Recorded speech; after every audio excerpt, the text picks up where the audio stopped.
Here inside the Q, the Cavs have taken a 3-2 series lead, their first lead in the Eastern Conference semifinals against the Chicago Bulls. 106-101 the final here tonight. Chris Fedor, Chris Haynes, Joe Vardon to recap this one.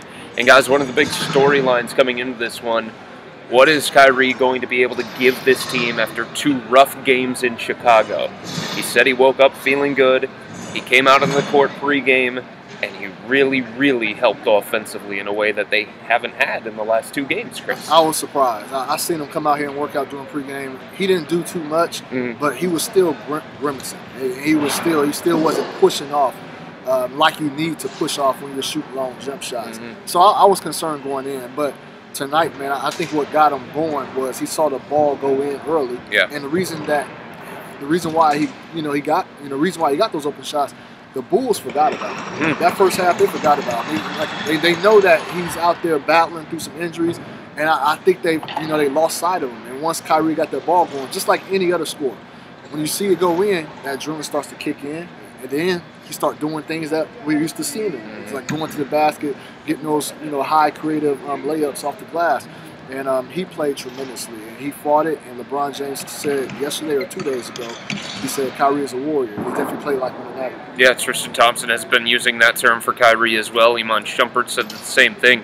25 points, 9 of 16 from the field tonight for Kyrie, and it seemed like it took some pressure off of LeBron too, Joe. Well, it really did. I mean, the thing about Kyrie, though, and Chris made the right point, that the Bulls forgot about him defensively, but not right away. In the first quarter, for reasons that are beyond me, though Kyrie started the game like possession 1 on Mike Dunleavy, he got caught way too often, either in switches or in something with Derrick Rose. And Rose took advantage. He had 12 first quarter points. Rose finished with 16 points, and that's for a couple reasons. One, they got Kyrie away from him. And secondly, I mean, Mike Dunleavy, who Kyrie guarded for most of the second quarter, I don't think he scored. Until halftime, and then he had a nice second half. But yeah, so this is now 2 full games in which the Bulls have just absolutely failed to take full advantage of Kyrie's legs. And I was talking about it after Game 4. I felt like Kyrie making himself go to the hole in that game. He didn't play well, but he still went to the hole. I thought that opened up something for him mentally.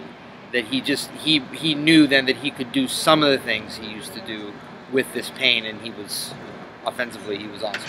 And then, Joe, Chicago gets off to an 8-0 run to start the game. David Black calls timeout, needs to call timeout. Coming out of that timeout, they go right to LeBron James, right on the block. He scores his first 2 points.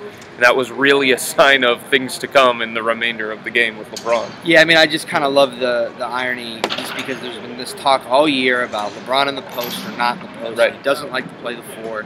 And so now the game starts really poorly. And so what do? They go through LeBron, through the post to calm things down. And that's exactly what happened. And he not only calmed the game down, but he sped himself up. I mean, he was amazing tonight. And the thing that pops off the page to me is that for the first time all season, he didn't turn the ball over. That's all the regular season, and every playoff game he's played so far, there's been at least 1 turnover, and he averaged a career high for the regular season. He was averaging 5.8 turnovers in this series, so to play that way, as well as he did, as active as he was, and to hold on to the ball, it's easily his best game of the playoffs. Chris, in Game 4, LeBron hit the game-winning shot, but he was 10 of 30. He had 8 turnovers. He was talking about all those things. The game before that, he was 8 of 25 from the field. What did you see different with LeBron tonight?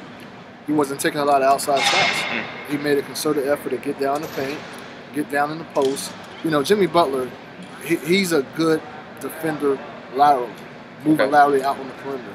But when you're talking about body for body, down there on the block, he ain't got the physical strength for the weight. I mean, LeBron's... You don't have it. And I'm glad that LeBron finally realized that, because we've been talking about it efficiently all night. Well, okay, LeBron, if your jump shot is struggling, which it has been, then what do? You get closer in and you try to score that way, and that's what he did.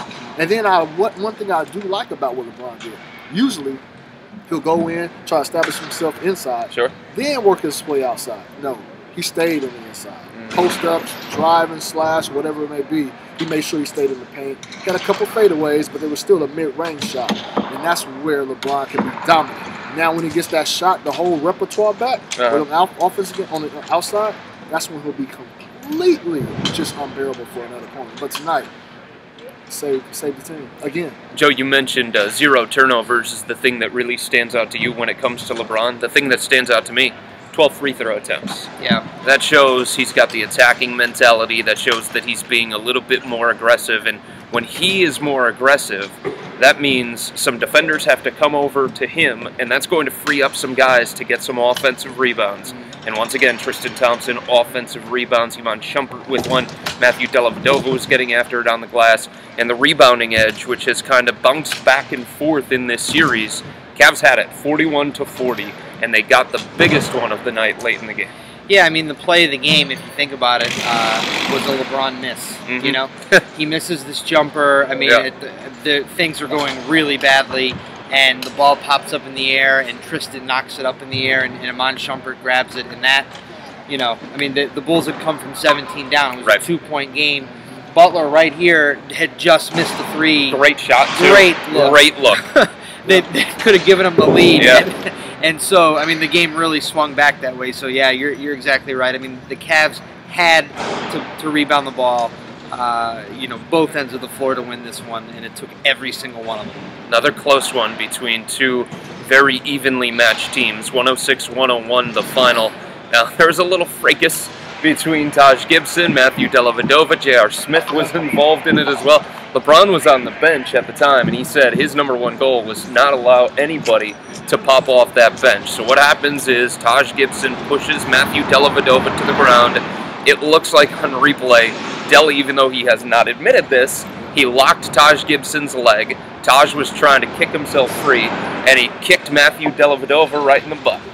That's not what LeBron and Kendrick Perkins said. I cleaned it up for our viewers on cleveland.com. Family website, Chris. Well, okay, no. And then Taj was ejected. Yeah, it looked bad when you look at it with the naked eye.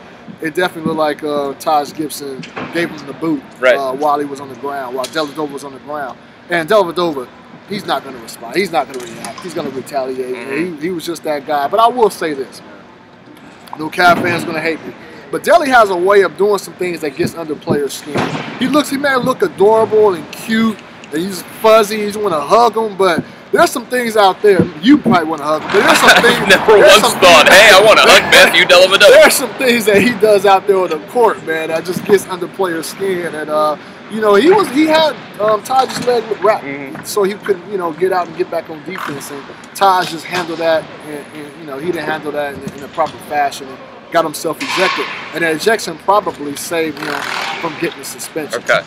All right, there's some layers to this one. As you mentioned, there could be a suspension coming. I don't think there's going to be, but the league is obviously going to look at it because it was a flagrant 2, it was an ejection. Should he have been ejected?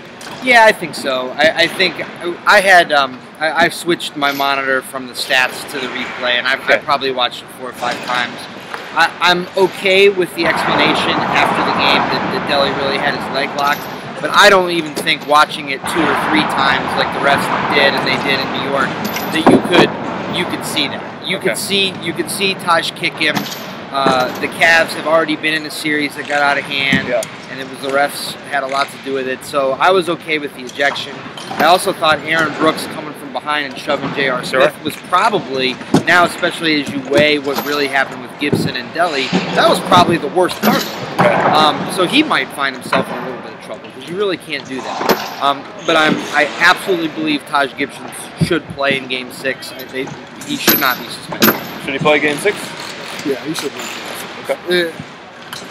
If he had not been ejected in this game, it might be a suspension for Game 6. But being there, I think the referees handle this in the proper fashion. I think he'll be okay. Game 6 Thursday in Chicago. Cavs have a chance to close it out. Do we play another game in the Eastern Conference semifinals here on this court? I don't think the Bulls have much left. Like I said, I think the game-winning jumper in Chicago by LeBron James, I think that killed any chance they had. And I'm going to tell you one thing. You got Kyrie Irving over here playing with no wheels at all, still putting up 20 points, while on the other side, you got Pau Gasol with his little hammy over there. Can't even get out there on the floor. And you got people within the organization questioning you know, his commitment to this team. Right. And so that's valid. And Pau Gasol is known for taking a little while to get back from injuries. He's known as a player who prefers to be 100% when he's playing the competition. This was a big game, and not to be able to go out there, even for 50%, I think it just showed his teammates something about it. Here's the funny thing. Coming into this series, so many people were talking about the defensive-minded Bulls, the battle-tested Bulls, the experienced Bulls, and the other word that was used, the tough Bulls, because you've got Jimmy Butler, you've got Taj Gibson, you've got Joakim Noah. But the tough team in this series seems like it's the Cavs, fighting through these injuries. Iman Shumpert banged up, LeBron banged up, Kyrie Irving less than 100%. And I think Pau Gasol is Spanish for something, and I'll let you all figure that one out. Joe, do we play Game 7 back here at the Cube? Well, I don't think so either, but I will caution everyone. This has been a really tight series. Yes. And an 8-point lead or a 17-point lead is not safe. Yeah. I felt like the series was over in Game 4 in the third quarter, Yeah. in the wrong direction. And the Bulls just failed to take advantage. The Cavs got back into it, and now they're in the driver's seat. So I happen to totally agree with Chris. I don't think the Bulls have much left. And if Kyrie's going to play like this, then the Cavs are too much to handle for them. But I expect another nip and tuck game on Thursday night. That's just how this series is. Surprise, surprise. I'll be alone on this one. I feel like the series ended in Game 4 when LeBron James hit that shot that gave the Cavs the win. But I still think it goes 7. I think the Bulls find a way to get this thing back here to the Cube. But we'll find out. Game 6 is Thursday. Cavs the winner tonight. 3-2 series advantage. 106-101 the final. LeBron James leads the way with 38. Kyrie with 25. So for Chris Haynes, Joe Vardon, I'm Chris Fedor. We'll talk to you Thursday from Chicago.